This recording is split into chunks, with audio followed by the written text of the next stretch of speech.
Deleted session, April 29, 1975. Good evening. Ralph said, "Good evening, Seth." Seth said, "Now, with your permission and Rupert's, I have a few comments about the publishing business. First of all, you do not realize or appreciate our joint accomplishment to date in that regard. You have induced a reputable, well-known publishing firm to accept highly unconventional material. It was not delegated, if you will forgive me, to Parker's crackpot catch-all. Even in the beginning, in that regard, the work was appreciated. A difference was seen between it and the catch-all do-it-yourself manuals. It falls, however, in a category of its own, one for which no reputable publishing house has any automatic place. Castaneda's books, for all their seeming unconventionality, had a niche to fall into, for here was the quite conventional scholar exploring a culture, even of the mind, not his own, but safely within an academic framework to which he then returned, and to which academic readers could identify. Castaneda had his society's credentials ahead of time. That society could then accept his journeys, and the individuals could allow themselves to follow his adventures, and forgive him for his cultural transgression because he brought home goodies. Give us a moment. The point, however, was always made that Donjon's inner culture was alien. Nature perhaps to Donjon, but not to Castaneda or to the reader. Castaneda could report. Other so-called psychic books of current nature are reported also, but usually by someone even further removed from the original experiences. A writer, freelance, will do the life story of so-and-so, because the psychic himself is considered too erratic, too out of it, and too untrustworthy to honestly record his own experience. Most of them do not have the writing ability to do so, but beyond that, the feeling is that one who has such experiences is by temperament unreliable. The story must then be authenticated by someone else. There are publishing niches for such books. Both varieties of books allow the reader a built-in distance that provides a cushion against cultural shock. The story is, after all, second-hand. Castaneda told his own story, but it was still second-hand, because his own opaqueness added the necessary distance that protected the reader.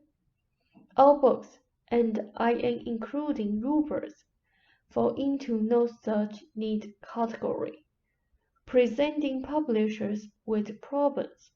In the beginning, particularly, and for that matter now, Rupert has no accepted credentials. He is not a doctor of anything, for there is no one alive who could give him a degree in his particular line of research, or in yours. They instantly saw the quality in our work and Rupert's. In the beginning, only his enthusiasm sold our first book. Prentice would have taken it had you allowed another writer to report the experience. Textbooks did go along with him, however. It was Ten who saw in Rupert's original manuscript the importance of his work, and the way in which Rupert was trying to hide it by playing down his relationship with me. It would have been highly impractical then to expect printers to advertise the book. Times are changing. There is a so-called occult climate, yet we do not fall precisely into that category for them. The publishers either, and Ruber refuses to take advantage of the trappings. At least then, they could say they had an occult personality who played the new part. It might be false from the publisher's viewpoint, but they could sell it, and they would know how to advertise it. Publishers deal with the culture that you know, with people who follow it. Prentice does not understand why the books have sold. Castenda does not become Donjon. He holds himself clearly apart from the reality he explores. If our material was not excellent, it might have found its way to some spooky underground publisher. An ordinary, reputable publisher does not know what to do with a Jane Roberts who produced a set of another reality, books on her own also, and books moreover of quality. No other publishing house would have treated you any better to this point. They would have tried, most of them, to have turned Ruber into a performing circus. Advertising men cannot handle that kind of copy. You would have been put through experiences most difficult to cope with, that would have so disrupted your peace of mind that the work might well have not progressed to this stage. Fiction, again, puts a lovely distance between the reader and the experience. Publishers can handle it, but Ruber is saying this experience of mine means that this other kind of mental and spiritual world view is natural, not alien, not a part of another culture. He hides behind no other credentials or social system or dogma. It is important that our books make their way, and as unhampered as possible by the commercial distortions that would automatically be applied by men interested in advertising a product. Now, 10 can write some good ads. There will be some good advertisements. In the meantime, Prentice has given a framework, a reputable one, in which the books could find their growth and audience. Benton is helping, but no one there would have had the guts to make any initial investment. What I have said, however, applies now to Benton, as it did to Prentice in the beginning. You give them no handle of a recognizable nature in your culture, upon which their kind of advertisement can be written. You are lucky that Benton was unable to use the exorcist type of publicity, and that is their idea at this point of how to handle such unconventional material. Such publicity could be devastating. Grace's visit was highly important from that viewpoint. If you were, or if Ruber was, a conventional Philip Rolfe, a novelist, safely within that framework, or if he were willing to set himself up as an occult mistress of the spirit, then you would have publicity galore. You would not necessarily want to handle those results. You would not want to handle the phone calls, the interviews. So do not blame Prentice for not giving you what you do not want. If that was what you really wanted, you would have had it yesterday. You are correct. Well noted to me. They said Prentice does follow your beliefs, but these are not as negative as you often suppose. They have not taken advantage of you as a highly fired firm might, and they have actually tried to protect your privacy. They knew they had something, but they had no idea of what it was, or how to handle it. In the beginning, they did expect that you might pressure them. Perhaps you were opportunists. They were highly impressed because you did not press for publicity. You were not publicity seekers then. They have no idea of how many books they should have for advanced printings, first printings. They have given you much more freedom than any other reputable now publisher would have. The books are forming their own secure basis, and they will do far better. In the meantime, you have progressed. Rest your fingers. Do you understand me? Ralph said, Yes, I think the material is very good. Dear correspondent, Ruber has read your letter. So has Joseph. I am aware of its contents. We have no organization yet of an exterior kind, so there are no secretaries to take dictation, no middleman or woman to write flowery, prepackaged replies.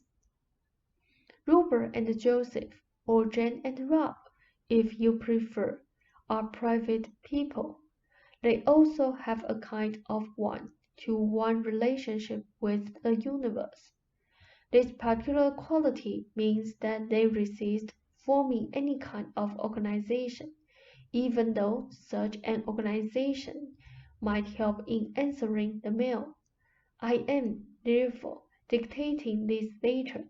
While it will be sent to many of you, it is written to each of you, and I only regret that I cannot go into your aspirations, challenges, and problems on a more individual basis. Some of you have written in joy, some in sorrow. Some of you have written to tell of answers you have found, and some of you have written requesting answers. In any case, energy is being sent out to you with this letter. That energy will arouse in you your own abilities. It will lead you to insights and solutions that can be yours alone. It will put you in touch with the ground of your being, from which eventually all exaltation and answers spring. My purpose is not to solve your problems for you, but to put you in touch with your own power. My purpose is not to come between you and your own freedom by giving you answers, even to the most tragic of problems. My purpose is to reinforce your own strength, for automatically the magic of your being is well equipped to help you find fulfillment, understanding, exuberance, and peace. Your problems are caused by your own doubts. These doubts arise because you have been out of touch with the validity of your own existence. Let me here reinforce that validity. Let me reinforce faith in your innate ability to find joyful acquiescence and to rise above any problems that you have.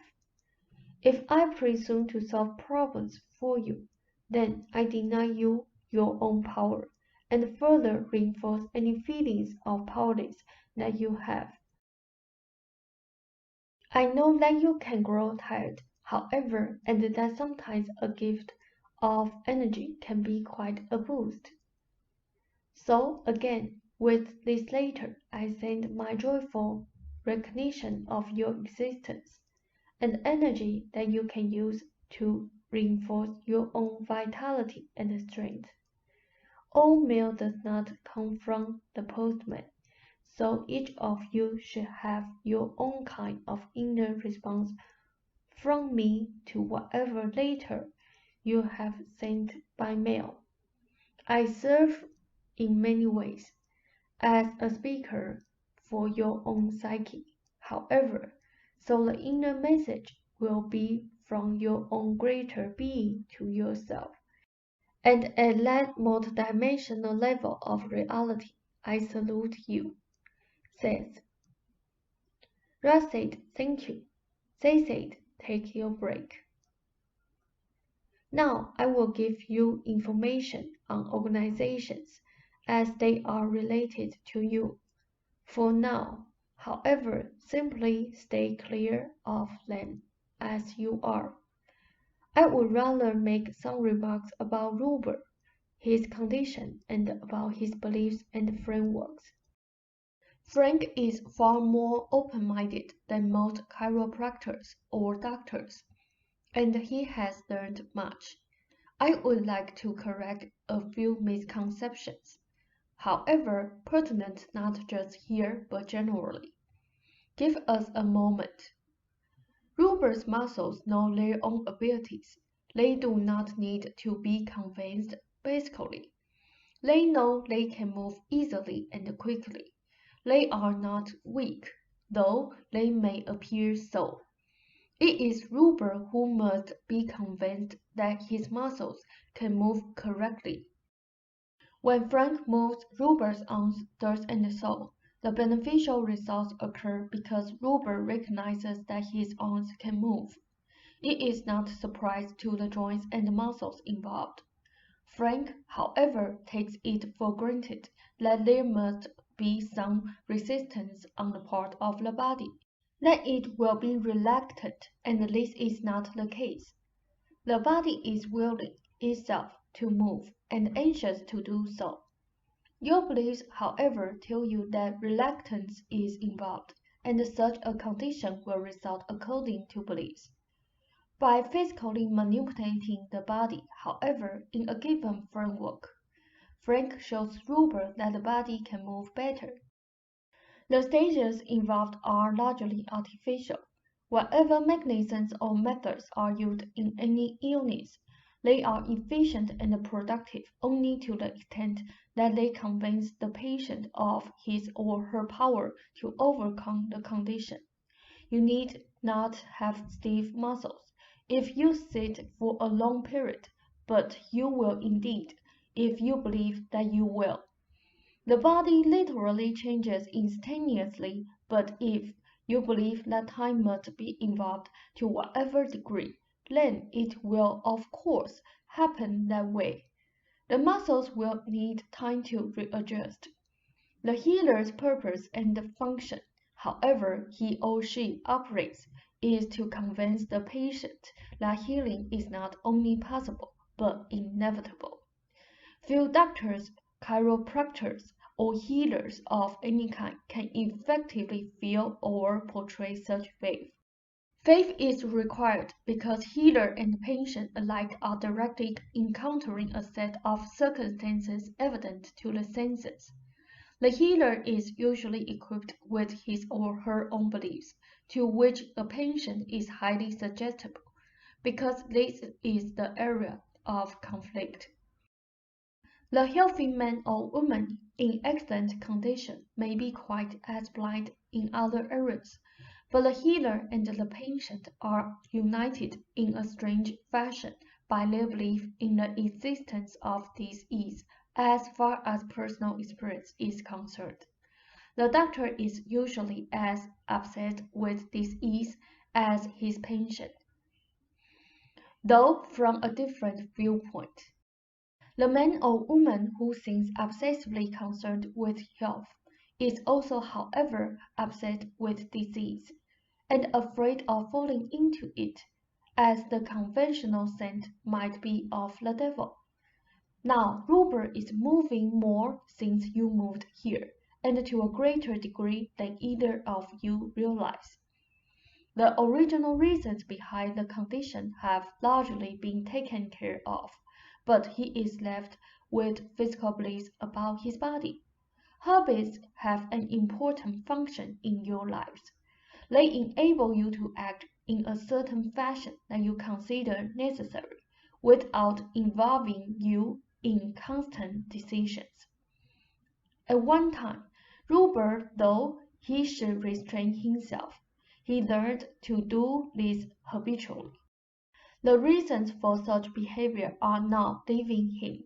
He set up a bodily behavior pattern, however, and it had to be based on body beliefs. In the old frame of reference, he had to convince himself that his body could not move well or fast. Then he did not need to deal with what he thought of as distracting elements, to leave his desk.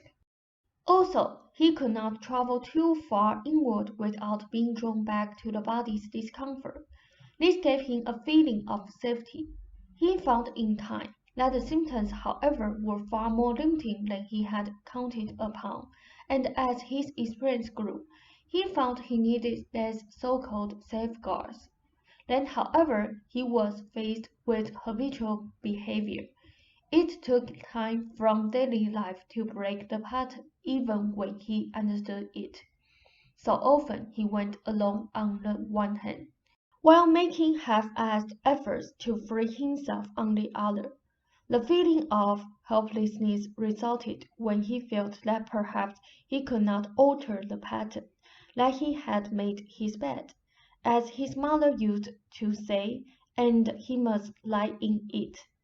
A quite literal remark that was, when his mother made it, for that is what she did. So it seems, even to you at times, easier to go along with the old pattern than to break it. You can shop faster alone than with Uber, so that chores take less time. It is easier for you to comb Uber's hair in the back. It looks better, and you are helping him. It would help him more if you actively and lovingly encouraged him to comb his own hair, and told him that he could do it better each time. It is good of you to make the bed, and at least state. At least the condition of his arms makes it difficult. But when you take over the responsibility for washing his clothes, you are denying him acts that he did do and can do, and adding to a sense of powerlessness in that regard. Help him wring out his slacks, for example, when he has trouble doing so, but do not automatically wash his things for him. To Robert now, he began to know this, and some results have shown. But as you realize, his body can perform better. As he understands this, it will do so. There is nothing physically wrong with the muscles or the joints. They will respond to this understanding. They know they can move. Now, some of this is related to organizations and served as a method of protection. Robert wondered how far he should go in publicizing his work. Ads would mean requests to speak. He discovered that he was a good speaker. He could go out into the world, but he didn't want to.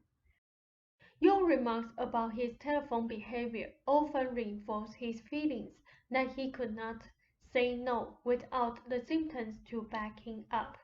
It is important then that you take a firm stand, both of you, in that regard. Your own fear, Joseph, sometimes but not always, pushes you to exaggerate what you think of as Rubert's suggestibility on the form. For a while, simply to aid in Rubert's recovery, and for present operational procedure, I suggest that you have the final word, that if you feel a firm no is not given, you give it.